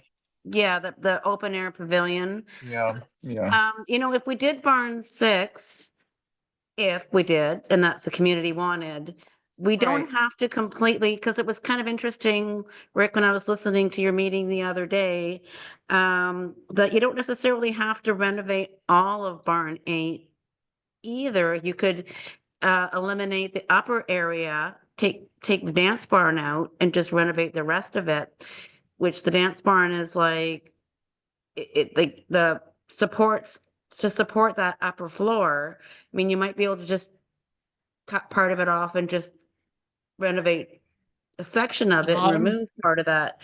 So there's lots of options, but I right. guess, Yeah, and and I I get, think that go that's ahead. right. It depends on how things work out with barn 6. Yeah, no, you're absolutely right. And that's the other Well, advantage you is, probably wouldn't need the barn 8 to have the upper floor if you had that in barn 6. Yeah, so Well, you don't have to right. pay to you renovate can't it. put it in barn 6 though. I don't believe, can you? I think it's But- just an open air, like what's paid for and what the community said they wanted was just an open air pavilion. Is that correct? That Yes, was but it. it was, The I advisory mean, vote. did they Yeah, have all the information of what they really wanted? I don't know. right. And then you're without your exercise room for a couple of For a 2 years. long years. time, yeah. So I think Unfortunately. I think you need to have the whole thing go out again So to I the guess, and community. sorry, I keep interrupting and I apologize for that, but I guess what we need to do is, if we go ahead and have the architect do some work on this to give us costs and let us know what we can do, and Rick and Ray can talk to him and give him the parameters and work with them, and they've been doing a really good job. But we can't really move forward with the community unless we have, this is what's going to be, barn 6 with just an open air. This is what's going to be barn 6 with, this new building. But this are the costs for barn 8. And I think we have to make sure we have hard numbers for Mhm. all the options, so people realize Yes. what they're voting It's for, this, because we it's weren't this, given it's that. numbers. No, And, exactly. um, so I Because they were guess, just gonna put new siding on the barn 8. yeah, which was gonna be, I'm not gonna go Lipstick. there. Like I'm not it gonna- hasn't been painted Yeah. in 25 years, I think, probably, So, I guess, do we go ahead and authorize the long-range planning committee to work with this architect who already, they are the ones that did the original drawing for the open air, which is why they went with them. Sorry, Rick, I'm kind of taking over. I'm kind of, No, that's fine. No, You but I can get am. done. Sorry. But And but like they were Kathy said, all the I'd like costs. to see another drawing too of a more kind of modern building that might be yeah, less expensive than trying to do like a gabled roof like a barn. yeah. Well, they can ask them for options. Yeah, well, and Yeah. specifically ask about cost and utility in terms of space and that, for sure. Yeah. Because you might be better off having like a big slanted roof with all glass on one side and a deck coming out Yeah, instead of trying to keep with the barn theme yeah, and work it into something that There can be something that works. has the barn, yeah. The other thing to think about though is, if we start going contemporary, we also have a clubhouse, which is very kind of Northwest lodgy kind of look. So that's down there and stuff should go with that too. Yeah. It's not far away. yeah, I think, You want to do a motion and then we can. yeah, Yeah, Obviously, let's this raise is money on Go an ahead. architect. I agree. an emotional topic. okay, It's let's very. see. We could do this all night. I know. Yeah, exactly. Okay, so the Finance Committee recommends to the Board of Directors an expenditure of $19,025 from 2025 SURF for Barn 6 pre-design phase architectural services to be performed by Carletti Architects PS as detailed in their April 10, 2025 fee proposal. I'm gonna second that. Oh, thank you. Yes. And Yep. I think we're ready to vote. We've kind of discussed it to pieces here. All in favor? I, I, I I have a little opposed? hand up. Oh, okay. Yeah, any opposed? Okay, thank you very much. Thanks, everyone. Sorry I took over. No, not at all. So, just, you saw in the packet, the, budget calendar. And, just wanted to let everybody know what those dates are. It's primarily the green ones yeah. until you get down to the town hall, which is the first yellow. And then, yeah, and that's what includes the finance committee. The board, there'll be a couple board meetings. One board meeting, I guess, in terms of voting to adopt the budget. Okay. I think that's all of that. Joel, are you still awake? Yes. Sorry, I woke you up from your nap there. Oh. Sorry, we Oh, no, dragged it's- on there.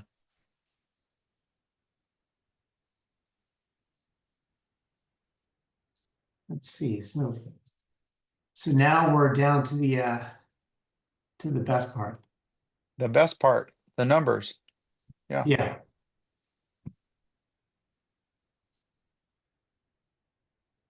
So before you get started, can you explain to everyone, like you explained to me earlier, that these financials of 6 pages are a synopsis of the financial statements that can be found on the Finance Committee webpage, which comes to about 30 some pages. So if you really want to get into the nitty gritty granular, you can go to see those. But the main thing is that all those little granular pieces are collated into recognizable components that are on our balance sheet and income statements. So did I summarize that properly, Joel? yeah, so basically what Rick was saying, so right, obviously we're looking at the main page of the Sun Valley Community Association website. And to get to the full statements, because the statements that are in the Finance Committee agendas and in the board agendas, it's like the first 5 page of the full statements, really the top level pages. But if you just click on this purple committee information side button here. And then obviously select Finance Committee. And then it's like where you would go to look at the agenda minutes. But if you scroll down to the bottom, Committee and Media Archives here, and select this Finance Committee Media Archives. On this page, you can look up basically the full statements, whatever month you want. But for February, obviously, so like if I click this,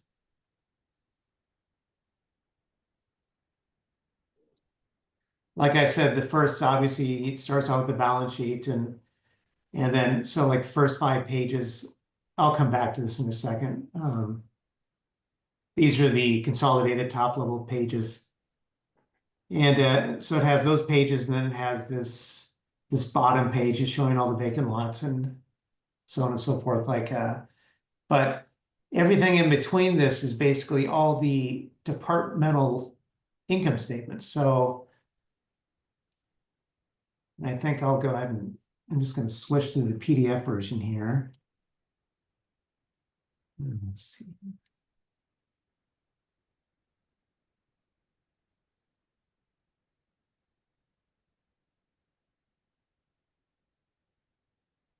Well, actually, I'll get into like those granular level here. I'll show you an example as we work through this real quick, and I'll just do this so we take care of both of these tasks like in one shot here, real quick. This will be faster than both the barn and the painting discussion. Yeah.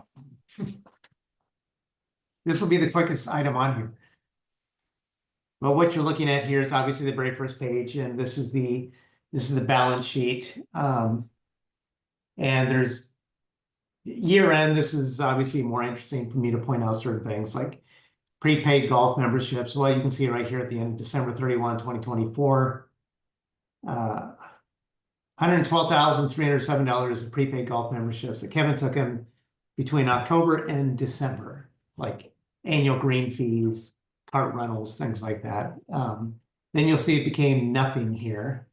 February 28, 2025 actually became nothing in January. And that's because first thing we do is in February is we take all of this prepaid golf membership fees, like I said, like annual green fees and stuff like that, basically prepaid revenue liability. Then we recognize it immediately in January. Then we don't recognize it 1/12 every single month. We just recognize it in one shot in January. And obviously from an audit perspective, it makes no difference to them because they're just auditing the entire year anyways. And that's what historically this place has done. And it actually keeps January an apples to apples comparison if you compare January to a previous January in another year.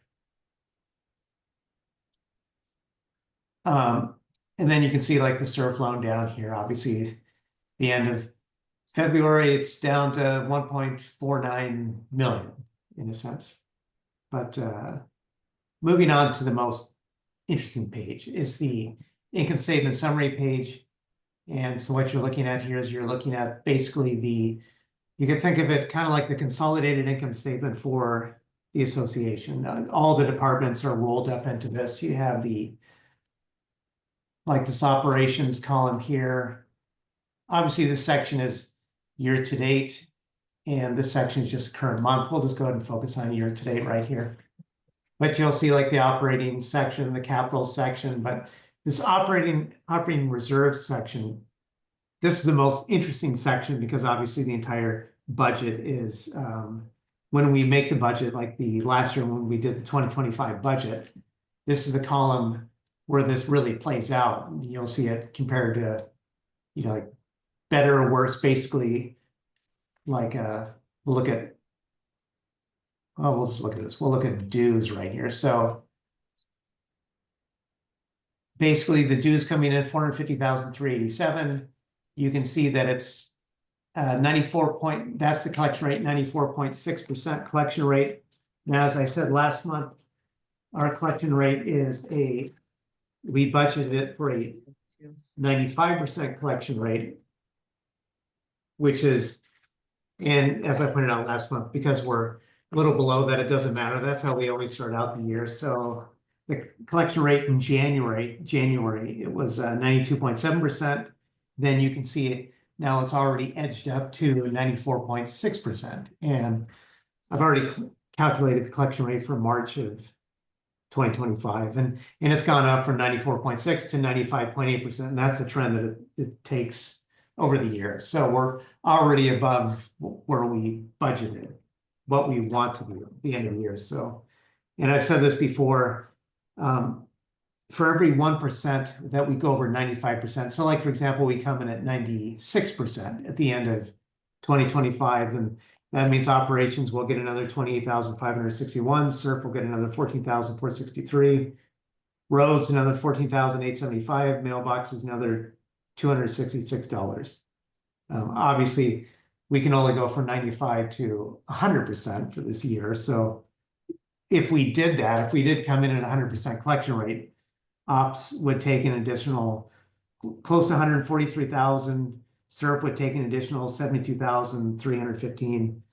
Roads would take an additional 74,375. Mailboxes 1,329. But that just gives you an example of if we came in at 100%, which would be obviously the 5% over the 95%. Now, when we get down to this is the operating net income loss of 17,334 year to date through the 2 months ending February. Comparison speaking, last year, so at the end of February of 2024, we were at 174,794 operating surplus. Now, we do have one thing going on, as I pointed out last month in January, and this still holds true for February, is that basically last year in January 2024, the first payroll in January, it was paying for days worked through December, the end of December of 2023. So then that first payroll in January is then, it's taken out and accrued back in 2023 in those financial statements. So where I'm going with that is the first financial statement of January in 2024 had only one payroll in it.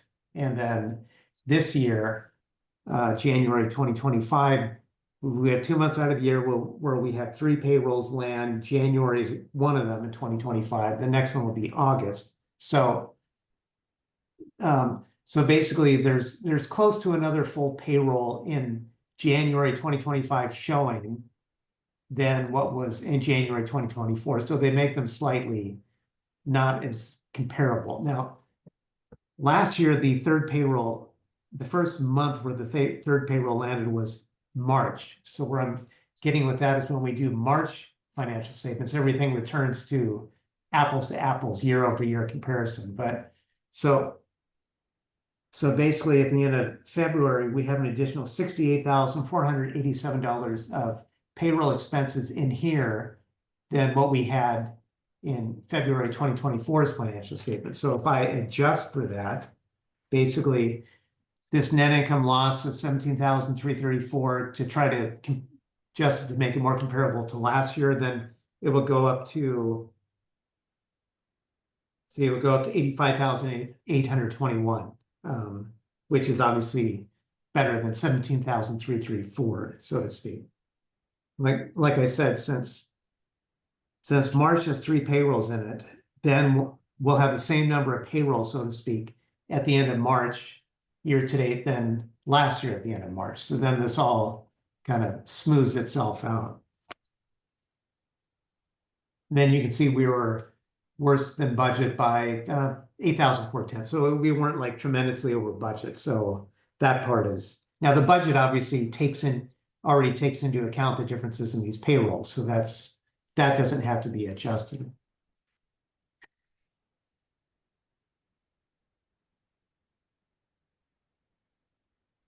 We'll go ahead, I think for now, we'll just go ahead and we'll skip to the next page. This is a very handy sheet.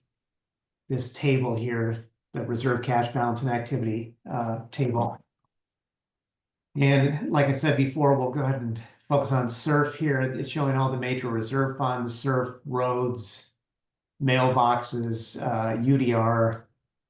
Those are the funds that really take funds coming into it. Obviously, SURF surf roads and mailboxes take dues directly into it every single month. The undesignated reserve fund, now I pointed this out before, but I'll go ahead and point it out again. So how money gets into this fund, undesignated reserve fund, is now that we're in 2025, if someone is paying their dues from 2024 or earlier, so like, for example, someone, they did not, they were late on their December dues, and then they paid it in February. Well, then the operating portion of those dues from 2024 goes into this undesignated reserve fund. That's how cash gets into this fund for the most part, beyond interest and stuff. Now the other funds, so like, for example, surf roads and the mailboxes portion of any late dues, they just go directly, obviously, into those funds where they belong. But when someone pays dues from 2024, in this case, the operating portion of that will not go into regular dues payments here. This is only for dues payments coming in that pertain to 2025 dues. And then anything prior to that will fall into the UDR category. But how this works, I'll go back to SURF, is obviously we start off with this 3,074,000. That's the beginning balance. If I quickly go back to the the balance sheet, you'll see there's that 3,074,000 for SURF. Then keep in mind that 3,191,000 for, that was the December 31, 2024 amount, is what I was getting at, for 3,074,000. The end of February, we have 3,191,000.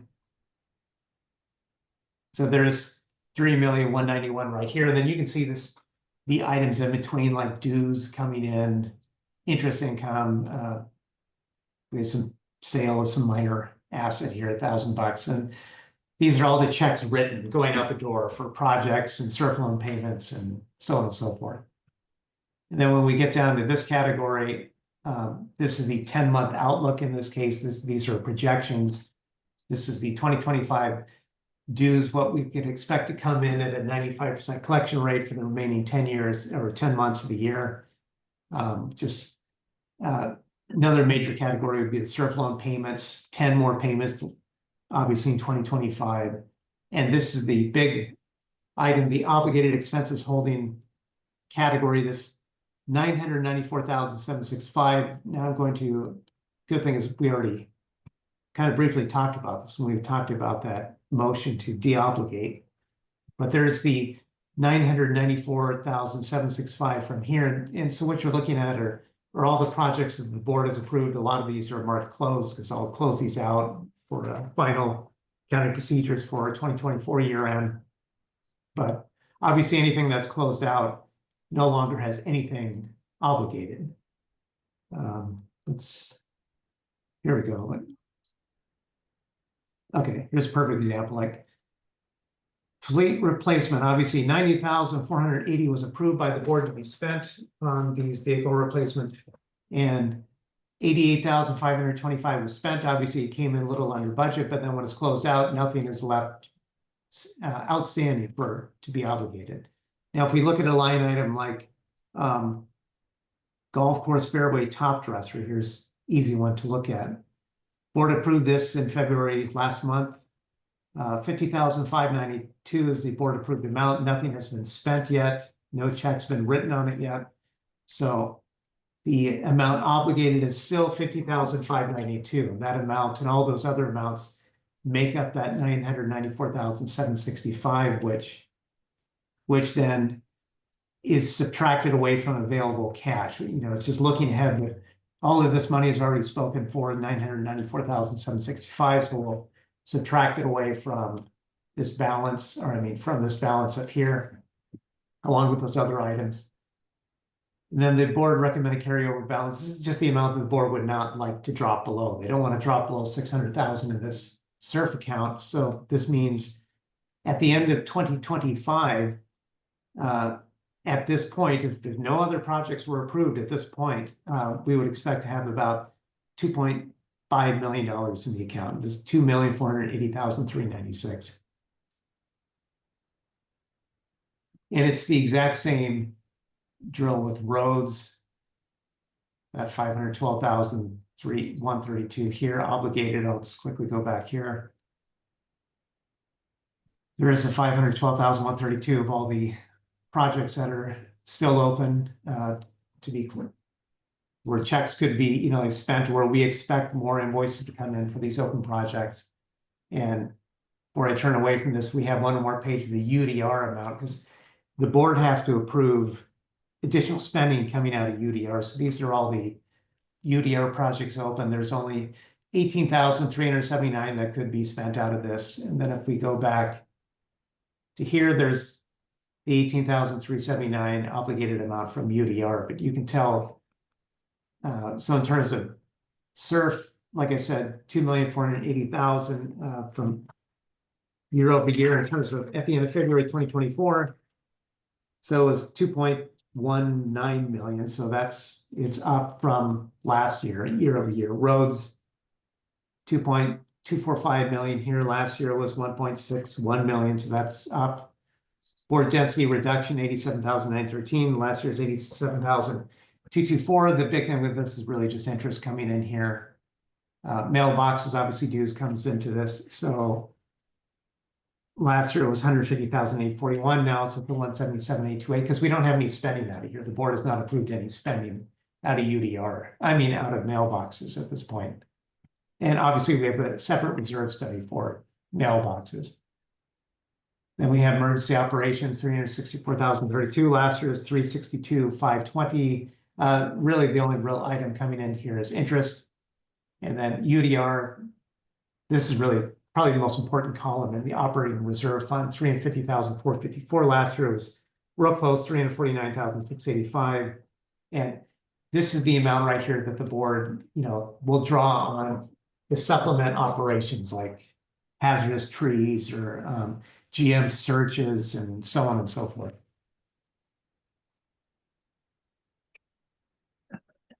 Now this next page, we'll skip past this page. We're just going to look at one more page and then that'll be it.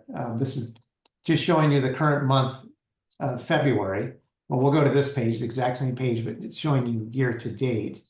And this is just showing you that there's that 17,334 amount for operating income at this point.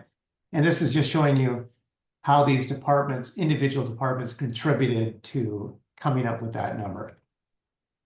Obviously, this section right here is the major dues amounts coming in, operating dues.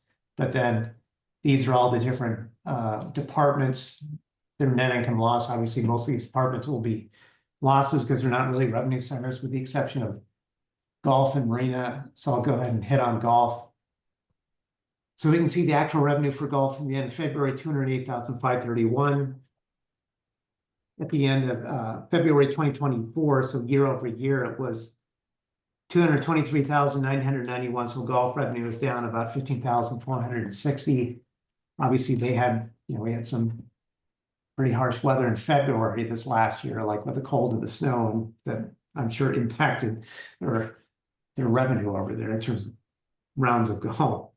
And the actual salary benefits, 108,469, and this all other expenses, 74,742. Those two combined means the golf had total expenses of 183,211. Last year at the end of February, they had 125,790, but as I talked about that extra payroll, the extra payroll is obviously a factor in this case too. And so, so the total expenses overall from last February is up 57,421. But if I adjust away that extra payroll, then the expenditures are up 35,870 instead. Since golf had an additional 21,551 of extra payroll costs because of that extra payroll that I talked about.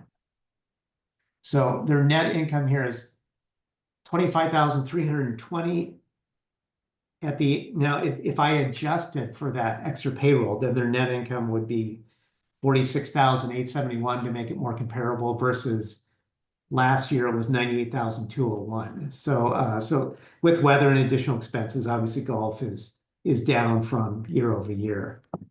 Now this line item for marina this one at this point isn't worth commenting on at this point because we don't have marina renewals reflecting in February yet. That was true for last year as well. So it's actually in a sense comparable to last year. But like, for example, total revenue so far at the end of February, $1,002. Last year it was 745. Net income, net loss in this case, 762. Last year, net loss 691. So you see it's pretty close. And looking at in terms of like the revenue so far for marina that would come in, we had the response rate has been really good through March, and so it looks like projected probably around $210,000 of marina revenue in terms of renewals have come in through March that will be reflected in the March statement. Now in terms of getting back to Rick, so like for example, let's say someone wanted like golf, like how I said, net income 25,320. Well, if we just, and actually, let me start up here real quick. Let's just say someone had a question about contracted and professional services on the income statement. So this $35,899 that's in here, well, I could drill down on these statements. So here's the $35,899, and then this shows you the major categories that contributed to that amount. Equipment, lease and rental, IT support services, safety and security services, other professional services, and how it compared to budget. And then if you wanted to look at the actual departmental level, so we'll go ahead and look at golf. That's the current month. We'll look at golf right here, 25,320 net income for golf. We could, and all these pages following will have the individual departments, as you see. So there's accounting, there's admin, facilities, maintenance, and those are all individual departments up on that sheet. And then here's the golf enterprise income statement, and this golf enterprise income statement is a combination of golf and turf care. So they're both combined. But you can see there's the 25,320 right here. And you can see all the individual GL line items right here that make up those amounts. Payroll right here, utilities, all the different golf income categories that make that up. And that's true for any one of these departments. So if you wanted to look at maintenance, maintenance is 2 pages, exact same thing. These are all the individual GLs that make up the total. There's their net loss, because obviously this will be a loss because this is not a revenue center, but 93,898.73 cents. Then if I went back to here, there's that 93,898 for maintenance. But so the good thing with these statements is you can literally drill down to the actual departmental statement and look at it at a GL level, in terms of like comparing something from one period to another or what have you. And we've already talked about ACC security, but obviously this is a big one that a lot of people look at, the hazardous tree line item, 21,171. And if the board approved UDR, like any UDR line items, UDR is down here towards the bottom. But you can see the one line item that is open that we're charging to the legal expenses for past due accounts. Now, if let's just say the board approved something else like additional hazardous tree spending, then it will also show up down here with the project number that was assigned to it, and at the expenditures coming through here in terms of whatever the board has approved for expenditure wise. But I would say that pretty much covers the highlights of these financial statements. If anyone had any questions about these.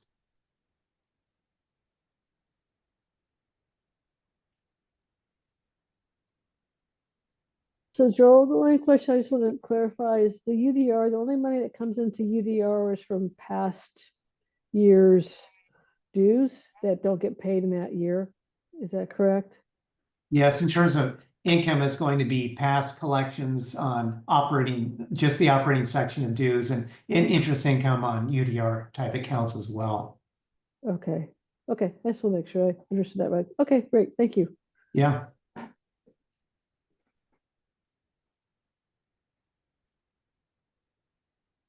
Any other questions for Joel? I think we're very fortunate to have someone of Joel's caliber managing all the numbers in the central office, and I know the audits the last couple of years have been clean.